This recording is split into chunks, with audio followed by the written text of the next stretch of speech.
Glória a Deus. Vamos ficar em pé, em nome de Jesus.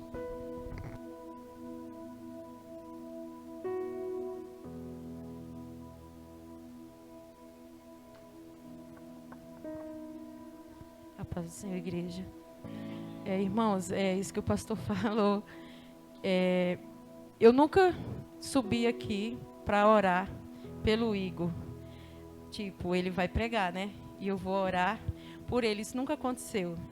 Então, assim, eu fico feliz, fico grata. E quem sabe, quem acompanhou o Igor desde 4 anos de idade na Herdeiros do Rei, sabe de todo o percurso dele, né? Que eu já falei e nem vou repetir. Então, assim, é Deus que cuida, né? É Deus que transforma. Então, eu só tenho que agradecer. Amém?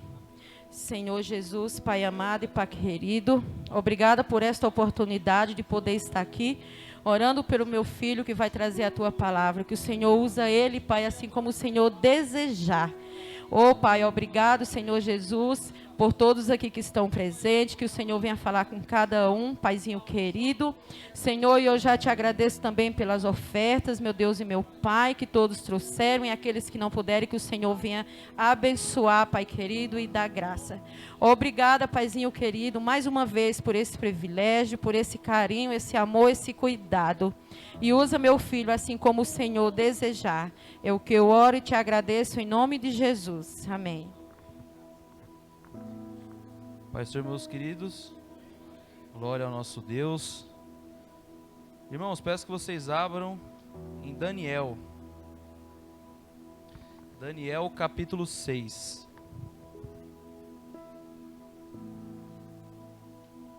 Glórias ao nosso Deus. Daniel capítulo 6.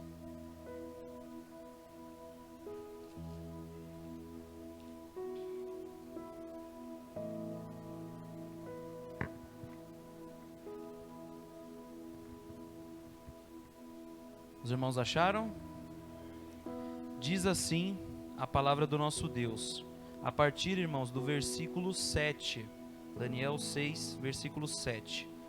Todos os presidentes do reino, os prefeitos e sátrapas, conselheiros e governadores concordaram em que o rei devia baixar um decreto e fazer firme o interdito, que qualquer que, espaço de 30 dias, fizer uma petição a qualquer Deus ou a qualquer homem, e não a ti, ó rei, seja lançado na cova dos leões. Agora, ó rei, estabelece o interdito e assina a escritura para que não seja mudada, conforme a lei dos medos e dos persas, que não se pode revogar. Por esta causa, o rei Dário assinou a escritura e o interdito. Ora, quando Daniel soube que a escritura estava assinada, entrou em sua casa, no seu quarto em cima, onde estavam abertas as janelas para o lado de Jerusalém. E 3 vezes ao dia se punha de joelhos, orava e dava graças diante do seu Deus, como também antes costumava fazer. Podem se sentar, irmãos. Glórias a Deus. Desejar novamente, assim como já foi falado, né, um feliz Dia dos Pais a todos. Não sou ainda, mas um dia creio que serei, irmãos. Em nome de Jesus, em nome de Jesus. Glória a Deus, irmãos. Amém. Ei, meu Deus. Obrigado, Senhor, por tudo. Meus queridos, para nós poder explicar para os irmãos aquilo que o Senhor primeiro bateu muito forte em mim. Essa mensagem falou muito comigo, me fez ver o quão falho eu sou. E para passar para os irmãos, voltar um pouquinho, irmãos, no tempo, só para vocês entenderem o conceito do que estava se passando aqui. E tudo no final vai fazer muito sentido, o quanto nós precisamos disso. Tudo começou, irmãos, quando o primeiro rei de Israel foi Saul. Depois de Saul, Davi. Depois de Davi, o seu filho Salomão. E depois de Salomão, o seu filho Roboão. Nós sabemos que no fim do reinado de Salomão, ele começou a ser um rei muito sábio, muito sábio. Nós sabemos da história de Salomão. Só que no final do seu reinado, ele se casou com muitas mulheres estrangeiras. E elas tinham os seus ídolos, os seus cultos, a sua adoração, e levaram para dentro da nação de Israel. Foi nesse momento que, quando Salomão deixou que esses cultos acontecessem, muitos até no templo, na casa de Deus, o Senhor começou a visitar Salomão e alertar ele, só que ele não deu ouvidos. Aquelas mulheres deles estrangeiras, pelo que ele fez, estavam começando a ficar na sua orelha, e ele começou a permitir que o pecado de adorar a outros ídolos estivesse na casa do Senhor e espalhado por todo o reino. O Deus então nosso vai até Salomão e diz: Salomão, eu rasgarei o teu reino, porque não destes ouvido à minha palavra. O tempo passa, Salomão morre, o seu filho Roboão assume o reinado. Quando ele assumiu o reinado, toda a população vai diante dele e diz: Rei, o teu pai governou a gente com muito pesar, nós pagávamos impostos altos, nós tínhamos que trabalhar demais para pagar imposto para o governo, para o rei. Ó rei, por favor, agora que o senhor assumiu o poder, alivia o nosso fardo. Pois bem, Roboão falou: olha, daqui a 3 dias, vocês voltem na minha presença e eu vou dar a minha resposta. Roboão vai para o seu local e ele se consulta com 2 tipos de pessoas. Ele fala com os anciãos, aqueles mais velhos que viram Salomão ser rei, que viram Salomão no seu auge, enquanto ele estava próximo do Senhor, viram a sua decadência também. E ele foi falar com um grupo de jovens que cresceu com ele no palácio. Os sábios falaram: olha, alivia, faz com que o povo pague menos imposto, exemplificando para os irmãos, e o povo vai te amar. Seja gentil com o povo, seja um governador, um presidente, um líder, um rei, bom para o teu povo, e o povo vai amar o Senhor.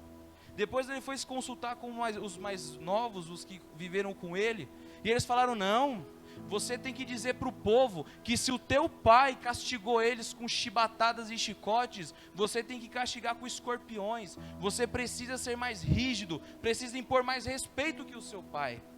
Ele se apresenta diante da congregação depois de 3 dias, todo mundo esperando que ele vai falar algo, e o que ele diz é aquilo que os jovens os aconselharam: se o meu pai governou vocês com chicotes, eu governarei vocês com escorpiões. A dor que vocês sofrerão comigo, o jugo que eu colocarei sobre vocês, será maior que o do meu pai. Nesse exato momento cumpriu-se o que o Senhor disse, e o reino foi dividido. Das 12 tribos de Israel, 10 procuraram um outro homem para ser o seu rei, pois não queriam saber de Roboão pelo que ele estava fazendo com o povo. Apenas 2 tribos, Judá e Benjamim, ficaram do lado de Roboão, para cumprir aquilo que o Senhor tinha dito. E as 2 nações divididas se tornaram a nação de Israel e a nação de Judá, o reino do norte e o reino do sul.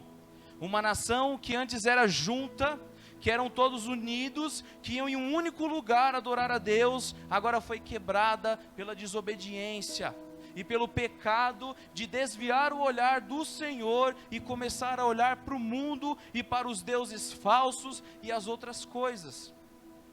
O tempo passa, das 2 nações que nós temos, o reino do norte durou mais ou menos 209 anos e o do sul 339. Ambos tiveram 20 reis. Uma diferença absurda, porque o reino do sul viveu 136 anos a mais do que o reino do norte. O reino do norte, Deus mandou profetas, Deus mandou Elias, Deus mandou Eliseu, e o povo não obedecia, e um dia um outro reino dominou eles, os assírios. O reino do sul ainda se manteve vivo, alguns ali estando na presença do Senhor, fazendo a sua vontade, até o momento em que reis começaram a ocupar o trono e foram desanimando o Senhor e foram entristecendo o coração do nosso Deus, fazendo o povo pecar. E o Senhor usou profetas e falou: eu vou, agora é vocês. O do norte já foi, o do norte caiu sobre eles o juízo, agora virá para vocês, que uns andaram nos meus caminhos, só que os últimos reis de vocês só fazem o que não me agrada.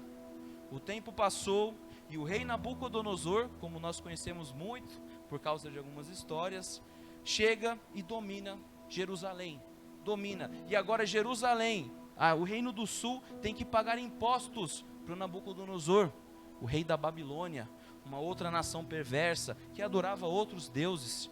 fizeram eles cativos durante 70 anos.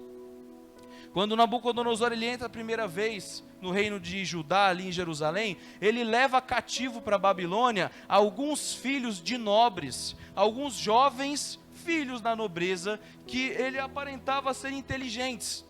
Dentre eles, Misael, Ananias e Azarias, Sadraque, Mesaque e Abednego e Daniel. Esses 4 jovens são levados prisioneiros, eles saem de perto de seus pais, eles saem de perto de suas mães. O rei Nabucodonosor não queria saber, ele não estava nem aí. Ele queria ter na Babilônia, no reino dele, os homens mais inteligentes, mais fortes, para o exército, outros para a cozinha, outros para qualquer outro tipo de situação necessária lá. Ele queria ter um reino com as melhores pessoas em cada área, de todos os povos que ele passava dominando. Ele dominou quase todo mundo que era das outras regiões. Daniel e os seus 3 amigos vão para a Babilônia, um reino desconhecido. Um jovem sábio e muito usado pelo Senhor, que sabia a história do seu reino, que sabia a história de Israel, e o quanto aquela nação era abençoada por Deus, até que começaram a pecar. E ele indo para uma terra que ele não conhecia ninguém, ele não conseguia falar a língua direito, depois ele aprendeu e começou a falar a língua, uma terra nova, onde as pessoas adoravam a outros deuses. Tudo em volta de Daniel tinha o intuito de querer tirá-lo da presença do Senhor. O mundo que cercava Daniel, se nós formos pensar, era totalmente desfavorável, era totalmente para induzir ele a sair da presença do Senhor por todas as coisas ao seu redor. O primeiro ato que nós vemos, que o Senhor abençoa ele, é quando vem um dos líderes ali designados pelo rei Nabucodonosor e fala: olha, preste atenção, vocês aqui vão ficar durante um ano morando aqui no palácio, 1 ano ou 3 anos, acho que é 3 anos, morando aqui no palácio. Vocês vão comer da comida do rei, vocês vão beber do vinho do rei, e depois desses períodos de 3 anos eu vou levar vocês até a presença do rei, e lá ele vai ver vocês e vai decidir se vocês vão ser sábios e vão ser inteligentes o suficiente para atender as necessidades dele ou não. Pois bem, Daniel falou: não, nós não vamos comer da comida do rei. Como assim você não vai comer da comida do rei? Se você não comer da comida do rei, como eu vou levar você, magro, doente, sem saúde, com o rosto debilitado? Você precisa se alimentar, o que você vai comer? Faça o seguinte, durante 10 dias nós vamos comer legumes e água, só legumes e água. E aí você compara nós 4 com o restante, e vê quem está mais saudável. Passou os 10 dias, eles estavam mais saudáveis. Porque Daniel, com todo mundo ao seu redor, oprimindo a sua fé, ele se mantinha fiel ao Senhor. E em tudo que ele podia, ele dava graças ao Senhor. E ele tentava mostrar Deus para as pessoas através das atitudes dele. E nós vemos o tempo passando, ele vai ganhando destaque, os seus amigos também. Até que chega, irmãos, num primeiro ponto que eu gostaria de falar com os irmãos. A fornalha ardente. A fornalha, que muitos conhecem a história, onde Sadraque, Mesaque e Abednego são jogados. Nabucodonosor, em um certo momento da vida dele, ele era um rei que ele se achava muito poderoso. Ele se achava muito, tanto que Deus tem que tratar com ele, tanto que Deus faz muita coisa com ele, para até no final da vida dele, ele reconhecer que Deus, ele dá e tira de quem ele quer. Tudo que nós temos é graças a Deus. Ele nos dá, ele tira, ele faz o que ele quiser. É a vontade dele soberana, e temos que aceitar isso, pois nós oramos: seja feita a vossa vontade, assim na terra como no céu. Então isso deve acontecer, pois a vontade de Deus, irmãos, para a nossa vida é boa, ela é agradável, ela é perfeita. Nós não conseguimos ver muitas vezes, mas ela é. Os conselhos da Bíblia são os melhores. os melhores para você viver bem, viver feliz. É porque às vezes a gente acha, ah não, Deus é muito chato, não deixa eu fazer isso, não deixa eu fazer aquilo, irmãos. Às vezes nós vamos querer fazer as coisas que nós achamos legal, só que daqui a pouco está nos esperando a morte do outro lado e a gente não sabe. E o Senhor nos dá conselhos para viver bem, para evitar confusão, para evitar mexer com pessoas que você não conhece, para evitar que nós sejamos muito estressados no nosso dia a dia, e irritar pessoas que não conhecemos, e aquilo nós vemos direto em notícia que pode nos levar à morte às vezes. Então a Bíblia é o melhor conselho, é o melhor lugar de conselhos para que você viva bem. Isso é um fato. Aqueles homens, o rei Nabucodonosor constrói uma estátua de ouro gigantesca. E ele chama a nobreza, governadores, príncipes, princesas, todo mundo. Só a galera da elite mesmo ali, generais, coloca todo mundo junto. E o arauto do rei fala, olha, quando os músicos tocarem, todos se prostrem e adorem essa estátua de ouro. E assim aconteceu, toca-se a música, todos se prostram perante a estátua de ouro, menos 3 jovens, 3 homens ali, Sadraque, Mesaque e Abednego. Eles não se prostraram. O rei Nabucodonosor foi indignado, pegou eles, como assim? Como você pode não se prostrar à estátua? Vocês devem estar fazendo isso de propósito. E aí ele diz exatamente isso, irmãos. E quem é o Deus que vos poderá livrar das minhas mãos? Irmãos, ele desafiava mesmo. Para ele era soberano, ele mandava em tudo. Ele se achava o cara. Quem é o Deus que pode livrar você das minhas mãos? Como que você não vai fazer o que eu estou mandando? O que você está pensando? O que vocês pensam? Vamos tentar de novo. Não se prostraram. E aí esses jovens dão uma resposta para o rei, que é o que nós precisamos ter no nosso coração. Eles dizem o seguinte: eis que o nosso Deus, a quem nós servimos, é que nos pode livrar. Ele nos livrará da fornalha de fogo ardente e da tua mão, ó rei. E, se não, fica sabendo, ó rei, que não serviremos a teus deuses, nem adoraremos a estátua de ouro que levantaste. Fiéis, firmes, não vamos. E outra, eles deixaram bem claro, nós acreditamos que o nosso Deus vai nos livrar da tua mão, e se não, não tem problema, morreremos, mas nós não nos prostraremos ao que você está nos impondo. Eles disseram isso. O rei furioso falou, aqueçam a fornalha 7 vezes mais. Ela ficou, irmãos, cuspindo fogo, de tão quente. Eles foram amarrados e levados e jogados na fornalha, e o rei se assenta. Eu fico imaginando ele se assentando, zombando deles, como eles são tolos, como eles são burros, querer desafiar a mim, quem é o Deus que poderá livrar eles?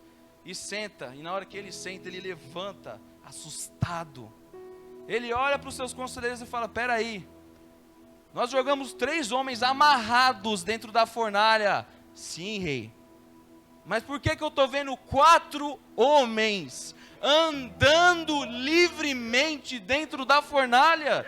E um desses homens é a aparência do Filho de Deus. Não era um 4º homem qualquer, era um 4º homem que quando aquele rei olha, ele vê uma glória emanando, um poder, uma autoridade, que ele fala, não é um 4º homem, ele tem a aparência do Filho de um Deus. Uma divindade estava no meio deles, e eles andando no meio do fogo. Só para vocês terem ideia, os soldados que foram jogar eles foram mortos antes de entrar, só por aquele vapor que saía, foram mortos na hora. E aqueles homens andando e passeando no meio do fogo, e quando eles saem, a Bíblia diz que alguns vão até perto deles cheirar, para ver se eles tinham um cheiro de... Não tinha cheiro de queimado, um fio de cabelo, a Bíblia diz, nenhum fio de cabelo deles queimou, nada, saíram intactos, ilesos. E o rei fala, olham, fale ao reino que não blasfemem contra o Deus de Israel. É uma pena que depois o rei novamente na história, mais para frente, ele erra de novo, e quer se achar soberano, e até que Deus coloca ordem na vida dele. Mas olha que exemplo nós temos. O segundo exemplo, irmão, foi Daniel na cova dos leões. Na época de Daniel, quando ele já era mais velho, já não era mais ali a Babilônia, a linhagem do rei Nabucodonosor que estava governando, não. Já era um outro povo, os persas. Eles estavam dominando, o rei Dário era outro povo que dominou a Babilônia através desse rei, não o Dário, mas o outro, o Ciro, libertou o povo judeu e permitiu que eles voltassem e reconstruíssem a cidade de Jerusalém. Mas nesse momento em que Daniel estava vivendo com esse rei, só que para vocês tenham uma ideia, e quando eu digo que, irmãos, mesmo você em avançada idade, ou até mesmo você com experiências, parece que vive coisas tentando te desanimar na nossa vida. Vive coisas tentando me desanimar na minha vida, ao meu redor. E olha quanto motivo eu já falei que poderia fazer Daniel ser um jovem revoltado, ser um jovem que queria matar o rei Nabucodonosor para devolver o reinado. Olha o que ele poderia, mas não, ele servia com excelência. Servia e era fiel. Até um dia que o neto de Nabucodonosor, o último rei da Babilônia, Belsazar, deu uma festa para 1000 pessoas. Festona, só a nobreza, só a galera top, só os que tinham grana, só os que tinham cargo alto no governo. E o rei começou a beber muito, irmão. Sabe o que ele decidiu fazer? Falou, olha, vão lá e tragam os vasos que o meu avô Nabucodonosor roubou não, ele invadiu, tirou de Jerusalém, do templo do Senhor, do Deus deles, traz para mim. Vem aqui aqueles 2 vasos, eles jogam o vinho deles dentro dos vasos, que pertenciam ao templo do Senhor, e começam a beber. Um deboche. E aí, de repente, ele vê uma mão com dedos escrevendo coisas na parede. A Bíblia diz, irmãos, que os joelhos dele batiam um no outro assim, ó. Desse jeito.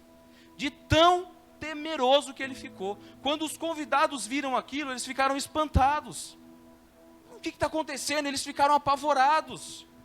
E aí falaram, chama os sábios. E eles olharam e, rei, não tem resposta, a gente não sabe o que está acontecendo, não. Aí a rainha entra, meu rei, tem um homem que a gente conhece, um homem que foi muito usado eles diziam, espíritos dos deuses santos, né? Eles não tinham muito conhecimento de quem era o Senhor. Falava que Daniel era um homem que tinha o espírito dos deuses santos.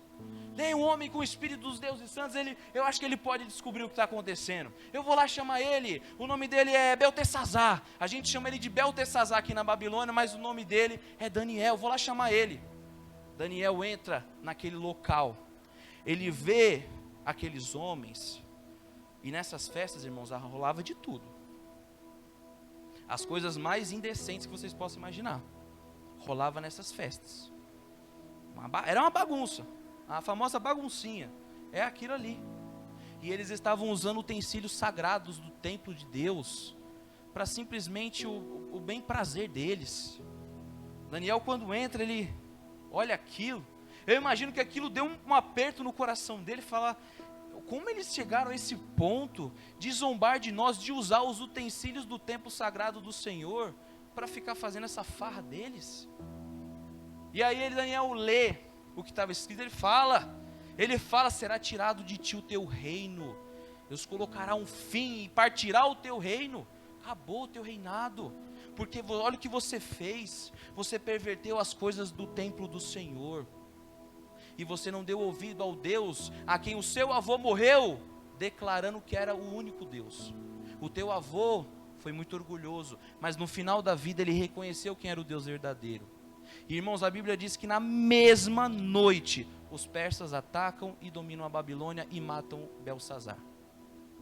Daniel agora passa a servir o rei Dário, que está ali governando. E Daniel era um homem tão inteligente, irmãos, tão usado por Deus, tão protegido por Deus, que Daniel vai passando o tempo, ele vai ganhando destaque. E o rei Dário começou a gostar muito de Daniel. A sabedoria que Daniel tinha, os conselhos bons. E aí o rei falou, olha, eu vou colocar 120 príncipes no meu reino. E eu vou colocar 3 presidentes, e um dos presidentes é Daniel. Depois de um tempo, irmãos, o rei começou ainda a falar, Daniel tem que ser o Daniel, ele tem que tomar conta, e ele quis colocar Daniel como o único presidente. sobre todo o território. Todo, o único presidente.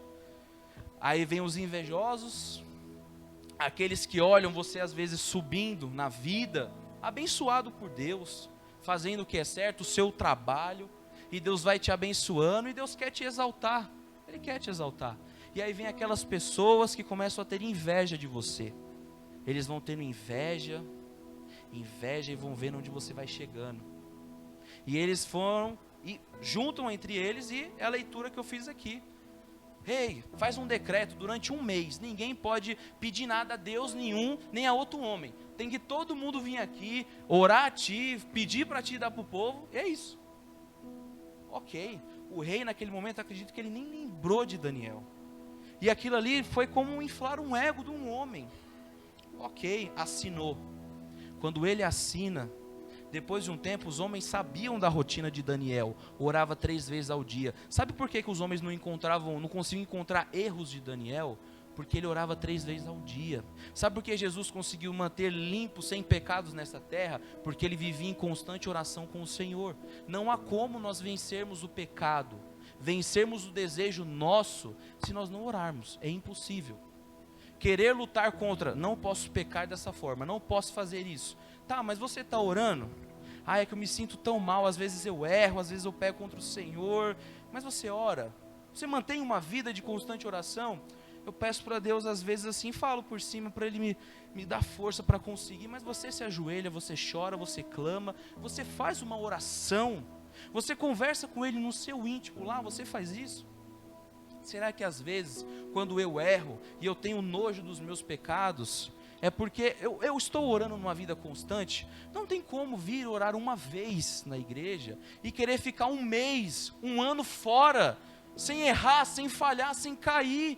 O único meio de nós conseguirmos andar com Deus, vencendo as tentações e os desejos, é orando e falando com Ele, no mínimo 3 vezes por dia, orando de verdade, clamando, pedindo. Por isso que aqueles homens tentavam encontrar falha em Daniel e não conseguia. Eles tiveram que inventar uma lei para conseguir capturar ele, porque ele era fiel a Deus e ele era fiel ao rei, servia ao rei sem querer nenhuma maracutaia, nem fazer nada contra o rei. Daqui a pouco os homens chegam, rei, Daniel estava orando, pegamos Daniel no flagra, e vem todo feliz, eles vêm tudo feliz, tudo alegre, Daniel estava orando.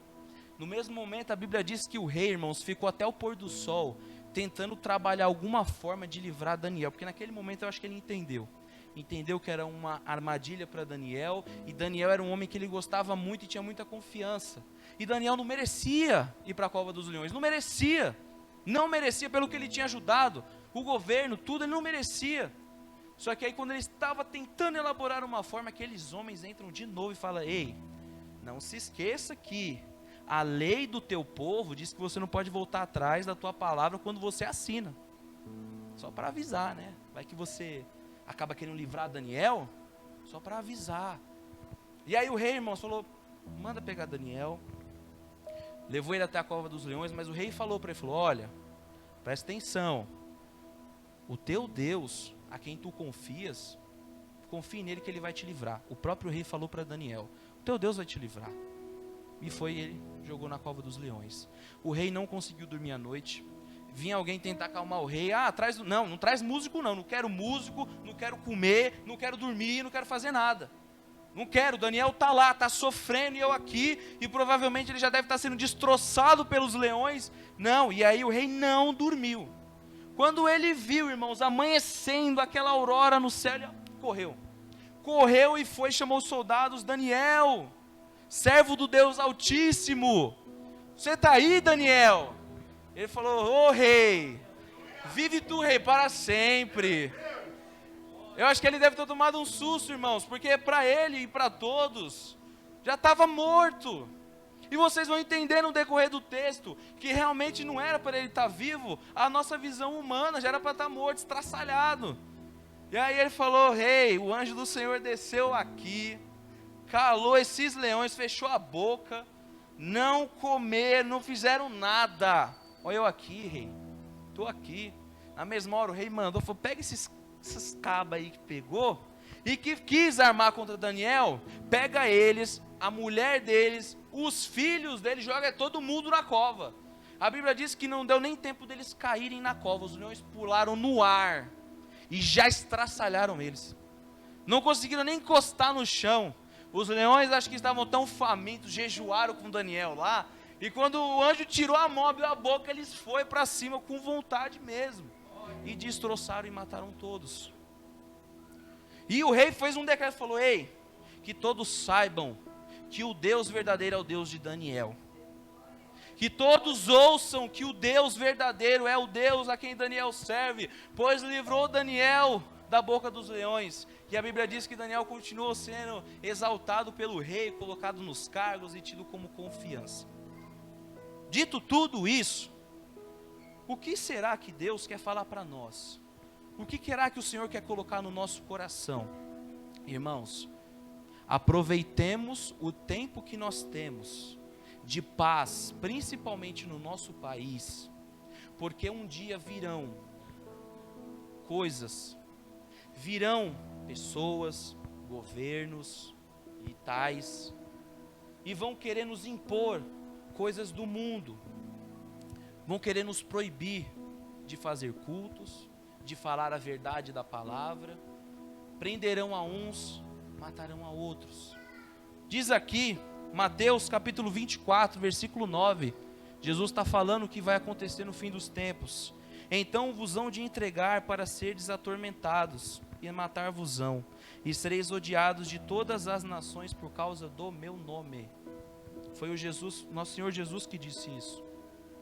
Só que isso não é para a gente ficar triste, isso é para a gente se alegrar, isso é para a gente exaltar, porque Ele está perto, mais perto do que nós imaginamos. Pois nós viemos aqui na igreja, terça, quinta e domingo, e os ensaios, é por um único objetivo: ir para o céu. Um único objetivo: ir morar com Jesus. Mas será que nós não temos nos prostrado a certos ídolos no mundo? Não temos nos prostrado a coisas que o mundo nos impõe, que sabemos que é contra a palavra, mas nós vamos lá e fazemos isso aqui, para essas coisas. O nosso coração se prostra perante certas coisas, que o Senhor sabe, que você sabe que Deus não se agrada, mas o seu coração vai lá e se prostra perante essas coisas. Você adora outros ídolos do pecado. Você adora coisas, a situações, a pessoas, a momentos, a práticas, a vícios, mas você vai e se prostra a essas coisas. Irmãos, na história de Sadraque, Mesaque e Abednego, tinham 3 tipos de pessoas diante do rei. 3. Quando tocou a música, um grupo se prostrou e adorou porque queria. Um grupo se prostrou e adorou porque queria, porque amava o rei, porque queria. O segundo grupo não amava o rei e não queria se prostrar, mas provavelmente ficaram com medo e se prostraram. E o terceiro foi esses 3 jovens. Nós temos um grupo frio com Deus, nós temos um grupo morno com Deus, e nós temos um grupo quente com Deus. Independente se nós ficamos com dúvida, independente se nós não sabemos, mas é porque eu quero ser tanto aceito pelos meus amigos, eu quero ser tão aceito onde eu vou, eu quero ser tão aceito onde eu trabalho, eu quero ser tão aceito na minha faculdade, que às vezes eu tenho que fazer coisas que eu não quero. Você é como aquelas pessoas que se prostraram à estátua de ouro, mesmo não amando o rei Nabucodonosor, mas por medo da fornalha de fogo, e você fez a mesma coisa daqueles que amam ao rei. Você fez a mesma coisa. Eu faço quantas vezes as mesmas coisas, me prostra o erro, e me arrependo, e prostro de novo, e me arrependo. Isso está errado na minha vida, isso está errado nas nossas vidas. Será que nós vamos continuar nos prostrando nessas coisas? E quando um dia vierem contra nós, nós ficaremos calados, quietos, nós seremos proibidos às vezes de abrir a igreja, tamanha perseguição. E qual será a nossa atitude? Irmãos, o culto hoje foi maravilhoso. Olha o quanto nós clamamos ao Senhor, o quanto nós falamos: Senhor, nos ajuda, sou tão falha, preciso da tua ajuda. Aproveitem, igreja, um momento de paz que nós temos para fortalecer a fé de vocês. Permaneçam firmes, vamos permanecer firmes. Eu preciso aproveitar o momento de paz, de tranquilidade, para eu servir ao meu Deus, porque quando vier as tentações, as perseguições, estarei firme, estarei cheio do Espírito Santo. Mas se não, irmãos, quando vier, não suportarei e me dobrarei à estátua do mundo, me prostrarei à estátua do mundo. E nós precisamos aproveitar esse tempo. Não falo isso para causar um medo, falo isso para causar em nós o arrependimento e a felicidade, pois o reino do Senhor Jesus, eis que Ele está próximo, e Ele vem como um ladrão, no sentido de que o mundo não espera, mas a Bíblia diz que quando Ele voltar, todos os olhos o verão e clamarão, e acontecerá algo surpreendente na terra, como nunca houve. Mas se nós não estivermos firmes com o Senhor, como nós vamos conseguir, irmão? Nós não conseguiremos. Sabe qual atitude os nossos irmãos, os primeiros cristãos, que sucederam ali, junto com os próprios apóstolos também, a atitude que eles tiveram? Em certo momento, 2 apóstolos de Jesus estavam pregando e fizeram um milagre, graças a Jesus, que eu não vou lembrar agora, era Pedro, acho que Pedro e João, se eu não me engano. E aqueles chefes, aqueles religiosos, aqueles que se acham doutores da lei, do conhecimento, falaram: ei, você não pode fazer isso como vocês usam, como vocês falam de um tal de Jesus, espera aí, que negócio, vocês vão blasfemar, não sei o quê. E aqueles homens debatem com eles, eles estão cheios do Espírito Santo, e depois aqueles homens mandam eles embora. Não, deixa eles embora, deixa esse povo ir embora. Depois eles chegam, irmãos, vamos supor, na igreja, e falam: irmãos, nós fomos perseguidos pelo nome de Cristo, tentaram nos prender, mas nós sabemos que no coração tentam nos matar, mas eles nos libertaram e estamos aqui. E aí aquele povo, a igreja começou a orar. Sabe que tipo de oração eles fizeram? Eu vou ler para os irmãos, Atos 4, do 29 ao 31, 3 versículos. Agora, pois, ó Senhor, olha para as suas ameaças, e concede aos teus servos que falem com toda ousadia a tua palavra, enquanto estendes a tua mão para curar, e para que se façam sinais e prodígios, pelo nome do teu Filho Santo, Jesus Cristo. E tendo orado, moveu-se o lugar em que estavam reunidos, e todos foram cheios do Espírito Santo, e anunciavam com ousadia a palavra do Senhor. Não recuaram, não voltaram para trás. Quando veio o mundo para tentar calar a igreja, eles se colocaram à frente, perseguidos, muitos mortos, de maneiras cruéis, mas morreram fiéis à palavra do Senhor. Agora eu te pergunto, o que leva um homem a morrer por Jesus? Pela palavra de Jesus. O que leva um homem, uma mulher, como nós temos vários exemplos de mulheres fantásticas, cristãs, que foram exemplos para nós, dando suas vidas e não se importando, porque é como Paulo falava: o morrer é Cristo, o viver é lucro. O viver é Cristo, o morrer é lucro. Viver para Cristo enquanto eu estiver vivo, e quando eu morrer é lucro, porque eu vou estar no céu, eu vou estar na glória. Mas esse pensamento é uma construção, essa vontade, isso que move esses homens e essas mulheres, não só lá naquela época, mas atualmente, que estão lá no Oriente Médio morrendo, alguns tendo que entrar com trechos de versículos na Bíblia, enfiados em alguns lugares no corpo, outros tendo que engolir em cápsula, para depois ter que vomitar, uma coisa terrível, trechos da Bíblia, e quando eles leem ali escondido, se alegram, irmãos. O que esses irmãos estão fazendo para conseguir ler a palavra do Senhor? O que eles estão fazendo dispostos a conviver ali, ministrar e pregar a palavra? Mas aquilo ali, irmãos, é uma construção. Mas o prédio, para ficar pronto, tem que começar a construir, não pode só ficar no projeto. O projeto é lindo e maravilhoso aqui, o projeto da salvação. A salvação, a Bíblia é o projeto da salvação, é a palavra de Deus. É o que já houve, o que está acontecendo, o que vai haver. É a palavra do Senhor. Poxa, será que Se vierem coisas a nós não conseguiremos resistir. Se certos tipos de leis que nós temos ouvido falar, que têm sido guardadas nas gavetas do plenário, que têm sido guardado nas gavetas dos juízes, dos senadores e deputados, será que um dia aquelas leis que proíbem que nós façamos algo na igreja serão abertas por qualquer presidente que seja, ou qualquer governador, ou qualquer coisa que seja? Será que as leis que vão proibir nós de dizermos a verdade no culto, no púlpito, a verdade, a palavra de Deus, seremos proibidos? E o que nós vamos fazer? Por isso não perca tempo, porque quando vier o peso da mão do inimigo, muitos não vão aguentar e vão acabar desfalecendo, e vão acabar se prostrando à estátua. O sentimento que levou aqueles homens para morrer na fornalha, eles disseram: nós cremos que Deus pode nos livrar da tua mão, mas se Ele não quiser, não tem problema, nós não vamos adorar você da mesma forma. Daniel foi para cá, quando saiu o decreto, Daniel sabia, ele era um dos principais, ele viu, ele não participou da elaboração, mas ele viu.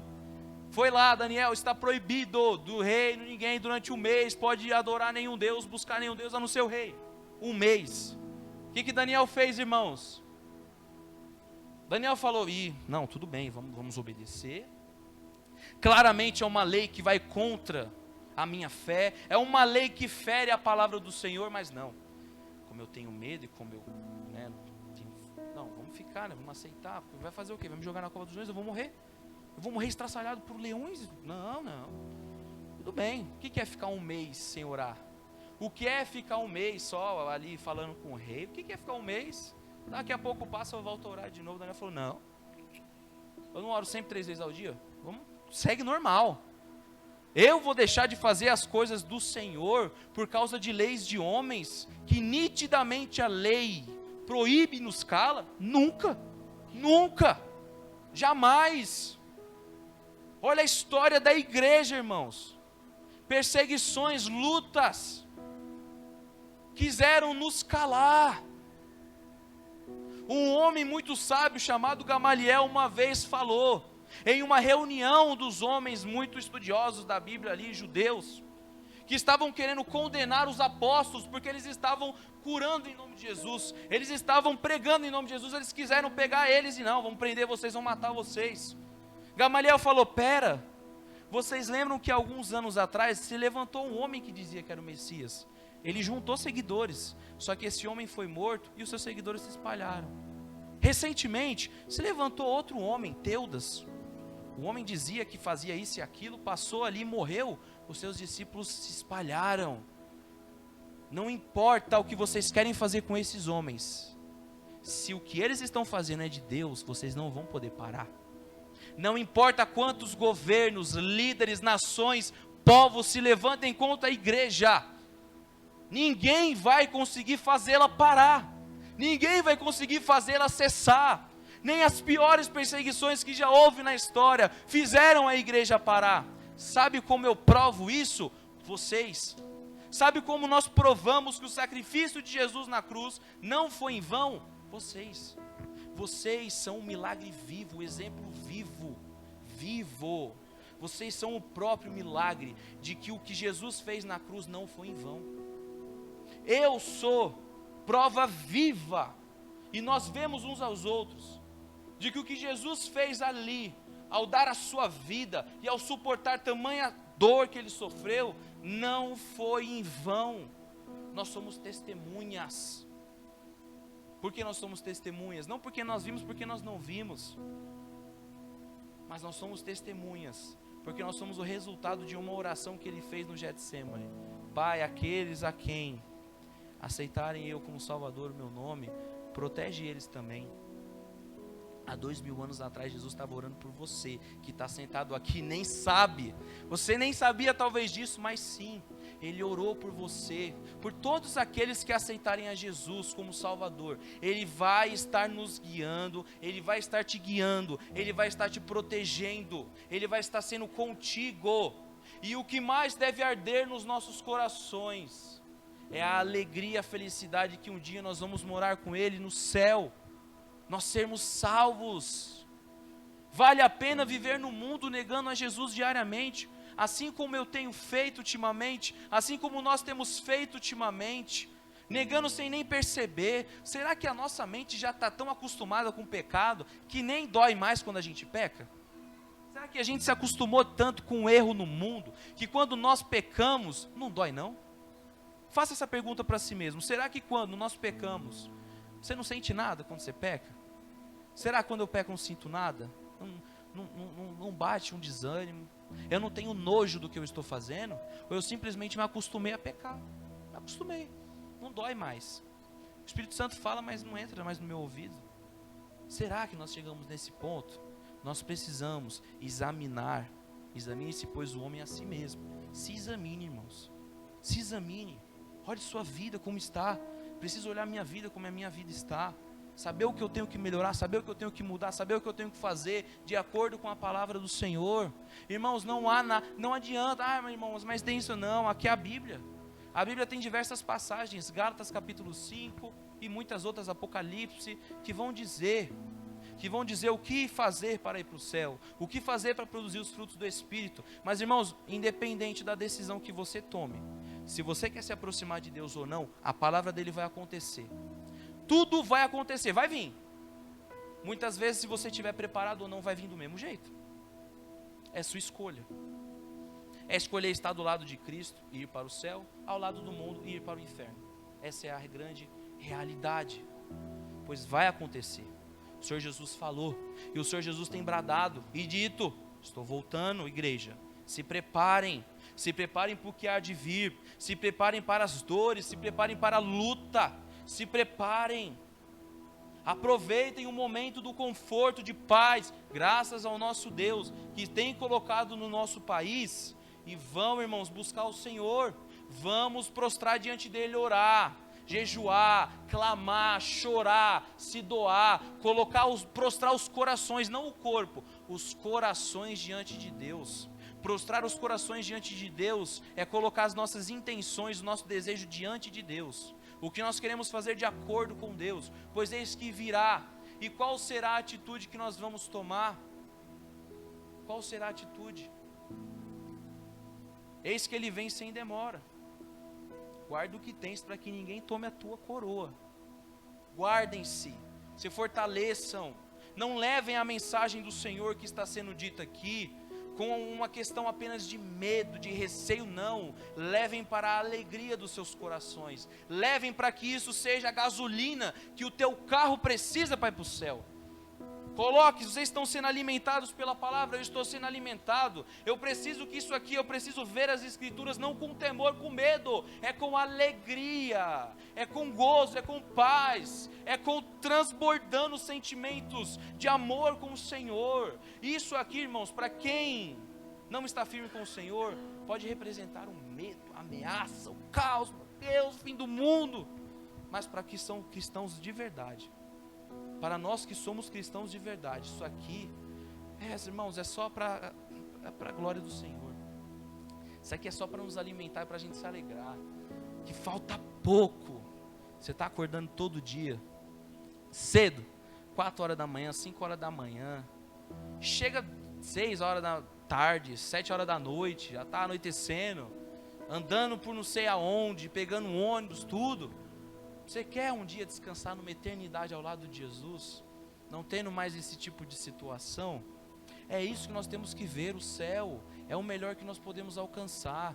Eu sei que vocês estão cansados, muitos trabalharam hoje, muitos estão trabalhando direto a semana inteira, trabalharam ontem, mas resolveram estar aqui para ouvir a palavra do Senhor. E Deus não trouxe vocês aqui em vão, Deus não nos trouxe em vão.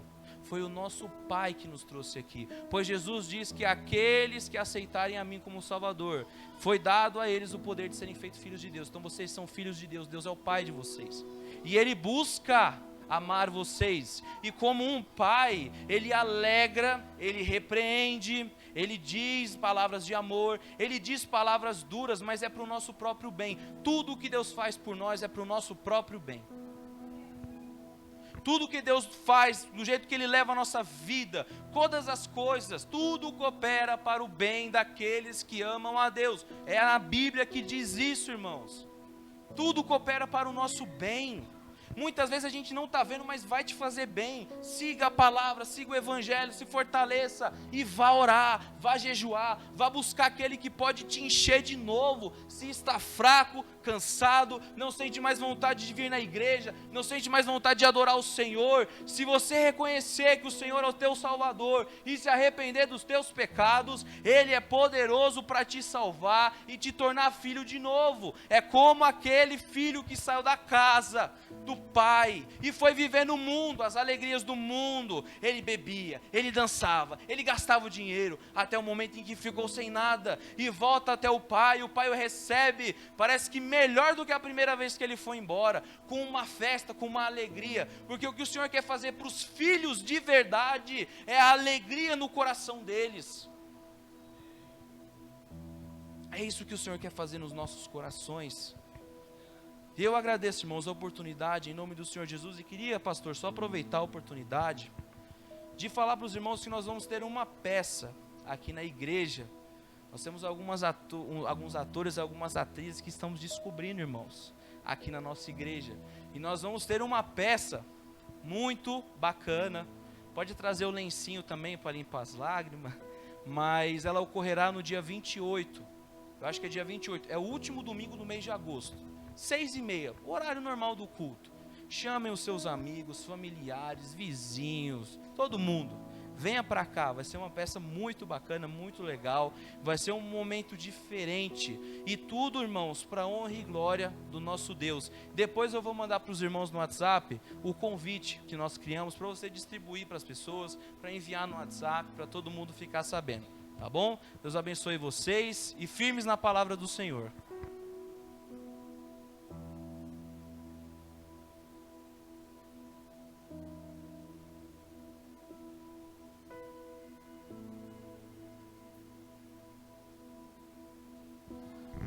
Graças a Deus, né? Que palavra